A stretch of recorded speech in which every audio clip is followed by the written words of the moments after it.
बहुत बहुत स्वागत है आपका रियल्टी मैग्नेट के यूट्यूब चैनल में। रियल्टी मैग्नेट देता है आपको यूनिक प्रॉपर्टी में इन्वेस्टमेंट करने का एक शानदार मौका। और आज हम आपको इस चैनल के द्वारा दिखाने वाले हैं दिल्ली एनसीआर ग्रेटर नोएडा के पास एक बहुत ही शानदार डेवलपिंग जोन में फार्म हाउस का एक बेहतरीन प्रोजेक्ट। आइए चलते हैं, हम अपने प्रोजेक्ट को थोड़ा करीब से देखते हैं। ये हमारे प्रोजेक्ट का एक हिस्सा है जो पहले हमने डेवलप किया था नोएडा के किसी सेक्टर में। और इस प्रकार से जब हम अपने प्रोजेक्ट को डेवलप करेंगे तो इसी प्रकार से आप अपना फार्म हाउस डेवलप कर सकते हैं। ये इको फ्रेंडली मटेरियल से बना हुआ एक शानदार फार्म हाउस कम्युनिटी है और इसके अंदर स्विमिंग पूल है, प्लांट्स हैं और लैंडस्केपिंग की गई है। तो आप देख सकते हैं कि कितना खूबसूरत प्रोजेक्ट यहाँ पे तैयार हो चुका है। इसी प्रकार से इसी तर्ज पे और बेटर एमिनिटीज़ के साथ हम आपके लिए लाए हैं lotus farm tech zone greater Noida. यह हमारे प्रोजेक्ट का एक बेसिक स्ट्रक्चर है जो हमने अभी शुरुआत में इसे डेवलप करने के लिए स्टार्ट किया है। ऑर्गेनिक फार्मिंग भी शुरू हो चुकी है जो हमारा थीम है बेसिकली। और सिंस हम दिल्ली एनसीआर में बैठे हैं, ऑब्वियसली यहाँ का AQI थोड़ा हाई है। अगर हम बात करें किसी हिली स्टेशन से तो डेफिनेटली यहाँ का AQI, यहाँ के वातावरण हम उससे कंपेयर नहीं कर सकते।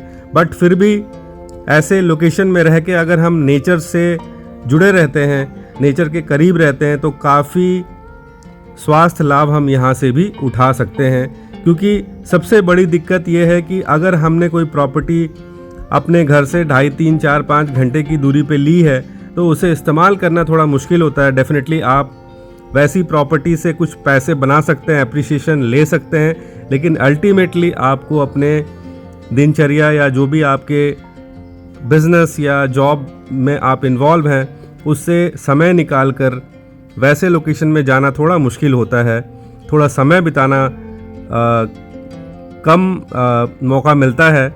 बट ऐसे लोकेशन में जो आपके घर से 30 मिनट, 40 मिनट, 20 मिनट, 1 घंटे की दूरी पे है तो यहाँ आप आसानी से पहुँच सकते हैं। और ऐसी प्रॉपर्टी जो आपको देखने में ऐसे लग रहा है जैसे आप किसी हिल स्टेशन में बैठे हैं, बस फ़र्क इतना सा है कि इससे कुछ ही किलोमीटर की दूरी पे आपको गगनचुंबी इमारतें, बड़ी बड़ी बिल्डिंगें, बड़े बड़े कंपनी के IT पार्क्स और कई सारे इंफ्रास्ट्रक्चर जैसे कि बड़ी यूनिवर्सिटी, एयरपोर्ट, मेट्रो ट्रेन, ऐसे कई सारे लग्जरी अपार्टमेंट्स, कई सारे ultra luxury malls, expo centre, ऐसे कई सारी चीज़ें ऐसी लोकेशन पे, इस लोकेशन के 5 से 7 किलोमीटर, 2 किलोमीटर, 10 किलोमीटर की दूरी पे लोकेटेड है। कनेक्टिविटी इतनी अच्छी है कि आप यहाँ कभी भी किसी भी वक्त यहाँ पहुँच सकते हैं। हर प्रकार की बेसिक सुविधाएं अथॉरिटी के द्वारा दी गई है। चूँकि ये गांव की ज़मीन है, ये एक विलेज आबादी है, तो यहाँ पे अथॉरिटी का कोई इंटरफेरेंस नहीं होता है। क्योंकि अथॉरिटी का अपना एक अलग जोन बना हुआ है जो उसके मास्टर प्लान में ऑलरेडी डिक्लेयर्ड है, मेंशन्ड है इंटरनेट पे, और अलग अलग संस्थाओं से आप पता कर सकते हैं। ये एक ऐसी प्रॉपर्टी है, ये एक ऐसा ज़मीन है जो फ्री होल्ड कहा जाता है, जिसे हम फ्री होल्ड प्रॉपर्टी कहते हैं। नोएडा, ग्रेटर नोएडा में 2 प्रकार की प्रॉपर्टी होती है। एक होती है फ्री होल्ड, एक होती है लीज होल्ड। हम बात कर रहे हैं फ्री होल्ड ज़मीन की जिसकी रजिस्ट्री होती है और जिसका दाखिल खारिज यानी कि म्यूटेशन होता है। नोएडा, ग्रेटर नोएडा अथॉरिटी या यमुना अथॉरिटी के जितने भी प्रॉपर्टीज़ हैं जो सेक्टर्स में डिवाइडेड हैं, उस प्रॉपर्टी की लीज़ होती है जो 99 ईयर्स की लीज़ होती है और लीज़ की रजिस्ट्री होती है। बट यहाँ पे आपके ज़मीन की रजिस्ट्री डायरेक्ट होती है और वो तहसील से होती है, इसलिए ये ज़मीन फ्री होल्ड माना जाता है। और यहाँ पे अथॉरिटी का कोई इंटरफेरेंस या उनके फ्यूचर प्लानिंग यहाँ पे नहीं फॉलो करते, क्योंकि यहाँ पे एक ऐसा जोन डिक्लेयर किया गया है जहाँ पे आप हैवी कंस्ट्रक्शन नहीं कर सकते। इसलिए ज़िंदगी भर के लिए ये जगह एग्रीकल्चर जोन के रूप में सरकार द्वारा मान लिया गया है और उसको लीगल तरीके से नियम कानून का एक हिस्सा बना दिया गया है। इसलिए ज़्यादातर लोग जो ऑर्गेनिक फार्मिंग का मज़ा ले पा रहे हैं दिल्ली एनसीआर में रह के, वो ऐसे ही लोकेशन में अपनी अपॉर्चुनिटी ढूंढते हैं क्योंकि दिल्ली एनसीआर में रहने के बाद आपके पास कोई अपॉर्चुनिटी बाकी नहीं रह जाता है, क्योंकि यहाँ पे इसके अलावा कोई ऐसी ज़मीन नहीं है जहाँ पे आपको सस्ती और एक अच्छी फर्टाइल लैंड लेने का कहीं भी मौका मिले। क्योंकि दिल्ली एनसीआर, ग्रेटर नोएडा, फरीदाबाद, गुड़गांव जितने भी लोकेशन हैं सारे के सारे बहुत ही डेवलपिंग जोन में लोकेटेड है। और इसके आसपास जितनी भी ज़मीनें हैं, कुछ हिस्से गांव के हिस्से में आती है और कुछ हिस्से मास्टर प्लान के हिस्से में आती है, यानी कि म्यूनसिपल एरिया जिसे हम अथॉरिटी कहते हैं। तो अथॉरिटी की जो ज़मीन होती है वहाँ पे हम एग्रीकल्चर फार्मिंग नहीं कर सकते, क्योंकि यहाँ पे ज़मीनों की कीमत लाखों में है। यानी कि आप छोटा सा एक प्लॉट भी परचेज करते हैं तो वो करोड़ों रुपए की होती है। यानी कि अगर आप 100 गज का भी एक प्लॉट परचेज करते हैं अगर किसी सेक्टर में, तो वो कम से कम 2 से 2.5 करोड़ की होती है। तो आप अंदाज़ा लगा सकते हैं कि 2 से 2.5 करोड़ रुपए अगर आप ऐसे किसी एग्रीकल्चर लैंड में इन्वेस्टमेंट करते हैं तो आपको कितनी बड़ी ज़मीन मिल सकती है और आप उस बड़ी ज़मीन में क्या से क्या कर सकते हैं। तो ये अपनी अपनी सोच है, अपना अपना पोर्टफोलियो मैनेज करने का तरीका है कि आप अपने पैसे को कहाँ कहाँ डालते हैं, कहाँ कहाँ पार्क करते हैं। क्योंकि अल्टीमेटली अगर आपका पैसा आपके बैंक में पड़ा हुआ है तो आपको वो 2-4-5% के अलावा कुछ भी नहीं दे रहा।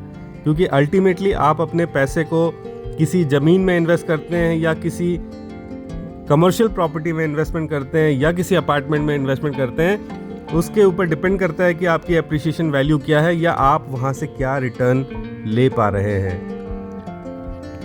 अगर मैं दूसरे तरीके से बात करूँ तो आपको ऐसी प्रॉपर्टी में इन्वेस्टमेंट क्यों करना चाहिए, इसका मैं आपको कुछ छोटा सा कारण बताना चाहूँगा। सबसे पहले ये एक प्रॉपर्टी आपकी फ्री होल्ड प्रॉपर्टी है, तो ये जीवन भर के लिए आपकी प्रॉपर्टी आपके नाम पे, आपके बच्चों के नाम पे ट्रांसफ़र होती रहेगी, फर्स्ट ऑफ ऑल। दूसरी चीज़, ये ज़मीन आज अगर आप परचेज़ करते हैं तो आपको इमीडिएट पोजीशन मिल जाता है इसका। आज हम आपको कुछ ऐसी बेनिफिट्स देने वाले हैं इस ज़मीन के साथ जिसमें हम आपको कुछ डेवलपमेंट करके भी देते हैं। तो आपको रॉ ज़मीन नहीं मिलता, आपको डेवलप्ड लैंड मिलता है यहाँ पे। इसके अलावा इस ज़मीन के आसपास काफ़ी सारे ऐसे अपॉर्चुनिटीज़ हैं जहाँ पे लोग खुद ब खुद आते हैं, जैसे एक्सपो सेंटर। ये हमारे ज़मीन से, हमारे लैंड से, हमारे प्रोजेक्ट से सिर्फ 8 किलोमीटर की दूरी पे लोकेटेड है। सिर्फ 22 किलोमीटर की दूरी पे एयरपोर्ट है, जिसके लिए स्पेशल 6 लेन हाईवे निकल रहा है, जो हमारी प्रोजेक्ट से, हमारे ज़मीन से सिर्फ और सिर्फ 0 किलोमीटर की दूरी पे वो हाईवे लोकेटेड है। यानी कि आपको सिर्फ और सिर्फ 15 मिनट लगेगा एयरपोर्ट पहुंचने में।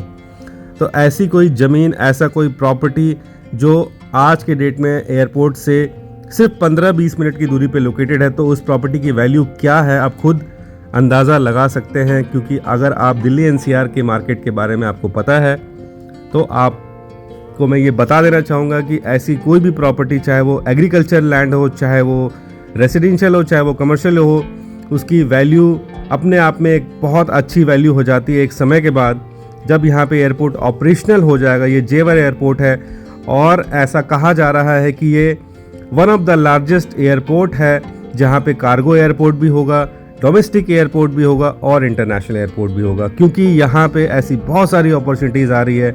इसके आसपास बहुत सारे ऐसे सेक्टर्स और बहुत सारे ऐसे इंस्टीट्यूशंस, ऐसे आईटी पार्क्स और ऐसे बड़े बड़े industrial, non polluted industrial zone और इंटरटेनमेंट जोन लगाया जा रहा है, जिसके वजह से यहाँ पे बहुत ज़्यादा डेवलपमेंट होने वाली है।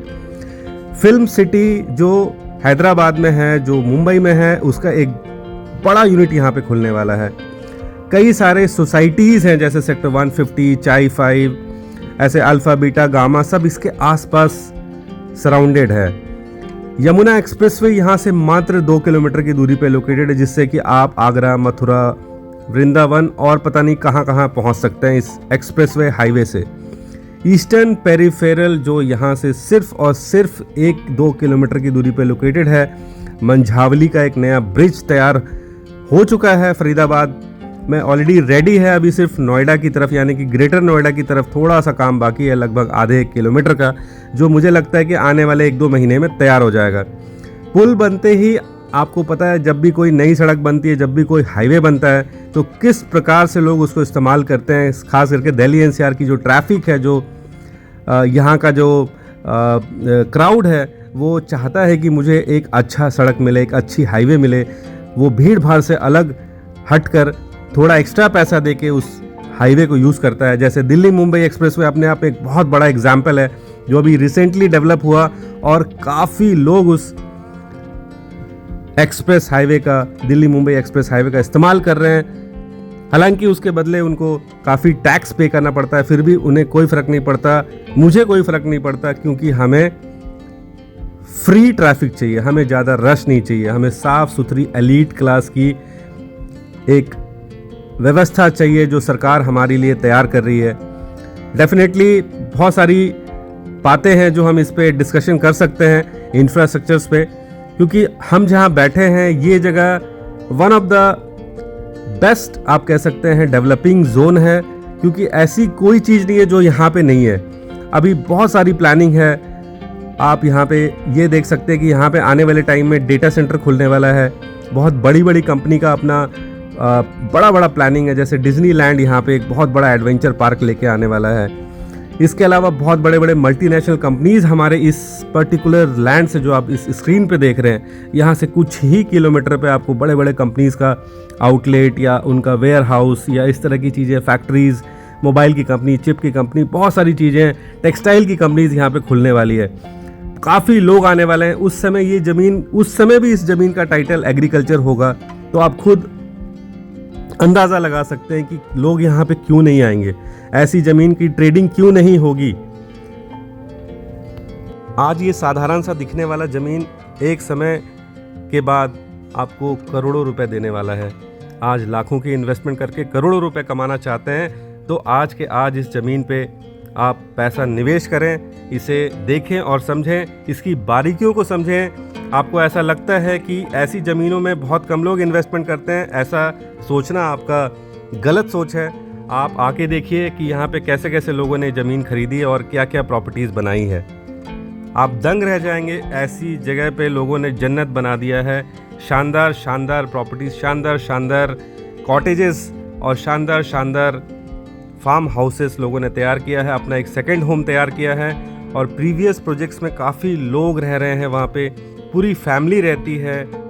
हालांकि बहुत सारी फैसिलिटीज़ नहीं होने के बाद भी लोग यहाँ रहना पसंद करते हैं, क्योंकि उनको शांति चाहिए। ऐसी जगह जहाँ से फार्मूला 1 स्पोर्ट्स सिटी कुछ ही किलोमीटर की दूरी पे लोकेटेड है, ये अपने आप में एक यूनिक लोकेशन है। जहाँ से, जो मैंने अभी मंझावली पुल के बारे में बताया था, ये मंझावली पुल का एक्चुअल व्यू था।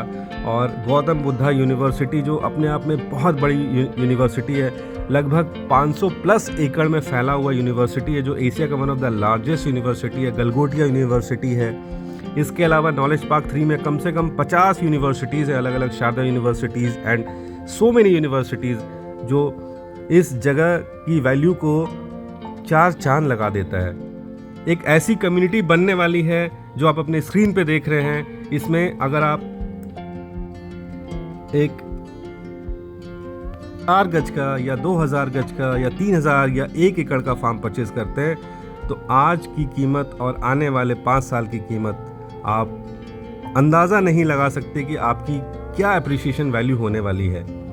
क्योंकि आज ये प्रोजेक्ट नया है, इसलिए यहाँ की वैल्यू थोड़ी सी रीजनेबल है। अदरवाइज जैसे ही डेवलपमेंट होती है किसी भी प्रॉपर्टी में, आप खुद अंदाज़ा लगा सकते हैं कि उसकी वैल्यू कम से कम 100% मिनिमम टाइम में बढ़ जाती है, उसके बाद फिर 200%। इस प्रकार से आजकल जिस प्रकार से ज़मीनों की कमी होती जा रही है, दिल्ली एनसीआर में, ग्रेटर नोएडा जैसी जगह में, जो अपने आप में एक प्लान सिटी है। इंडिया में कुछ ही शहर ऐसे हैं जो प्लान्ड है, जिसमें से ग्रेटर नोएडा एक अपने आप में बहुत बड़ा प्लान सिटी है। और अब दूसरा यमुना एक्सप्रेसवे अथॉरिटी आने वाली, जिसमें ऑलरेडी बहुत बड़ी प्लानिंग हो चुकी है। मौजूदा सरकार ने इसमें बहुत कुछ करने की प्लानिंग की है। कैश रिच अथॉरिटी है, अपने आप में एक यूनिक मास्टर प्लान है, जिसमें किसानों को भी खुश रखा जाता है, एंड यूज़र को भी खुश रखा जाता है, इंडस्ट्रियलिस्ट को भी खुश रखा जाता है, और सारे के सारे यहाँ पे विन विन सिचुएशन में काम कर रहे होते हैं। ऐसी जगह में इन्वेस्टमेंट करने का एक बहुत ही शानदार मौका है आपके लिए। और मैं चाहता हूँ कि अगर आप रियल इन्वेस्टर हैं, अगर आप एंड यूज़र हैं, अगर आप अपने लिए कोई नेचुरल रिट्रीट ढूंढ रहे हैं दिल्ली एनसीआर के आसपास रीजनेबल बजट में, तो एक बार इस लोकेशन को देखने ज़रूर आएँ। ये मेरा आपसे गुजारिश है कि एक बार इस लोकेशन को विज़िट ज़रूर करें। उसके बाद ही आप कोई डिसीजन लें, दूसरे की बातों में ना आएँ, क्योंकि बहुत कन्फ्यूज़न है दिमाग में लोगों के, जिसको बहुत कुछ नहीं पता होता बहुत सारी प्रॉपर्टीज़ के बारे में, उनको वो उसे सही गलत कह सकते हैं, लेकिन actual decision making power real buyer का होता है, रियल इन्वेस्टर का होता है। और हमारे जैसे लोग जब इस तरह की प्रॉपर्टी में मेहनत करते हैं, अपनी पूरी प्लानिंग करते हैं, अपना पूरा रिसर्च करते हैं, ड्यू डिलिजेंस करते हैं, तो हम आपको कभी भी गलत कोई भी ऐसी इन्वेस्टमेंट नहीं सजेस्ट करेंगे। इस चीज़ का आपको थोड़ा सा भरोसा होना चाहिए कि एक एक्सपर्टाइज के द्वारा दी गई सलाह की वैल्यू अपनी अलग होती है, और ऐसे किसी बंदे जिसको बहुत सारी प्रॉपर्टीज़ के बारे में अच्छी जानकारी प्रॉपर तरीके से नहीं है, किसी की बातों में ना आके आप खुद का अपना एक डिसीज़न लेने का जो पावर है वो आप यूटिलाइज़ कर सकते हैं। और ऐसी यूनिक प्रॉपर्टीज़ में जहां हम बहुत कुछ डेवलप करने वाले हैं वो हम डिस्कस कर सकते हैं 1-to-1 बैठ के। क्रिकेट स्टेडियम बनाने का प्लान है हमारा। इसके अलावा हम लोग इसी प्रोजेक्ट में स्टड फार्म बनाना चाह रहे हैं, इसी लोकेशन में क्लब बनाना चाह रहे हैं, इसी लोकेशन में रेस्टोरेंट, इसी लोकेशन में योगा, मेडिटेशन, रिट्रीट, ऑर्चिड्स, ऐसी कई सारी चीज़ें हैं। चौड़ी चौड़ी सड़कें इसमें हम डेवलप करना चाह रहे हैं। ऐसी कई सारी चीज़ें 1-to-1 हम डेवलप करना चाह रहे हैं। और आप जैसे यूनिक लोगों के साथ जो हमारे इस प्रोजेक्ट का पार्ट बनना चाहते हैं, इस प्रोजेक्ट का हिस्सा बनना चाहते हैं, उनके साथ हम 1-to-1 डिस्कशन करके उनसे भी एडवाइस लेकर आगे हम इसे प्लानिंग करना चाहते हैं। ये रियल बेसिकली कनेक्टिविटी है जो आप स्क्रीन पे देख रहे हैं। ये टेक जोन का एक बहुत बड़ा हिस्सा है, जहाँ पे कई सारे आईटी कंपनीज़ अभी रनिंग में हैं, और कई सारे आईटी कंपनीज़ और कई सारे ऐसे लैंड्स हैं जो अभी खाली पड़ा हुआ है, जहाँ पे गवर्नमेंट ने अलॉटमेंट कर दिया। अब उसमें डेवलपमेंट करने का समय आ चुका है। काफ़ी सालों से यहाँ पे डेवलपमेंट नहीं हो पाई थी, इसी वजह से आज यहाँ पे लैंड की कीमत थोड़ी सी कम है। डेवलपमेंट होते ही लैंड की कीमत 100-200% बढ़ने में समय नहीं लगेगा, इसलिए वक्त रहते मेरी बात पे थोड़ा सा अमल करें और इस लोकेशन पे ज़रूर एक बार आप विज़िट करें। विज़िट करने से पहले आप मुझे ज़रूर संपर्क करें। किसी भी प्रकार की क्वेरी अगर आपके दिमाग में है, किसी भी प्रकार की आपको जानकारी चाहिए इस तरह की प्रॉपर्टी से रिलेटेड, तो आप मेरे नंबर पे कांटेक्ट करें और आने से पहले इसकी पूरी जानकारी लें। अपना कीमती समय देने के लिए उससे पहले पूरी जानकारी लें और फिर यहाँ पे आने की प्लानिंग करें। और उम्मीद करता हूँ आपको ये छोटी सी कोशिश जो मैंने आपके लिए इस वीडियो को बनाकर की है अच्छा लगा होगा। और अगर आपको ये वीडियो अच्छा लग रहा है तो सबसे पहले तो अगर आप इन्वेस्टर हैं या फिर आप फार्म हाउस में इन्वेस्टमेंट करना चाहते हैं, फार्म लैंड लेना चाहते हैं, तो मुझे दिए गए नंबर पर कॉल करके जानकारी लें और टाइम फिक्स करें आने का। किस दिन आप आना चाहते हैं, किस दिन कंफर्टेबल हैं, उसके हिसाब से हम प्लानिंग करते हैं और 1-to-1 डिस्कशन करते हैं इस प्रोजेक्ट पर बैठकर और आपके हिसाब से बात करते हैं। Thank you so much. जैसे हमारे बुजुर्गों ने हमें पाला है, वैसे हम अपने बच्चों को पालना चाहते हैं, लेकिन आजकल के लाइफस्टाइल में ये बड़ा मुश्किल है। तो एक ऐसी ज़िंदगी जो हम एंजॉय करना चाहते हैं शहर में रहते हुए, उसका असली मज़ा लेने का सही मौका है। तो इस मौके को ना गंवाएं और एक बार इस साइट को विज़िट ज़रूर करें। और ऑर्गेनिक फार्मिंग के बारे में we can discuss, natural life के बारे में we can discuss, and so many subjects and so many things we can discuss. Thank you so much.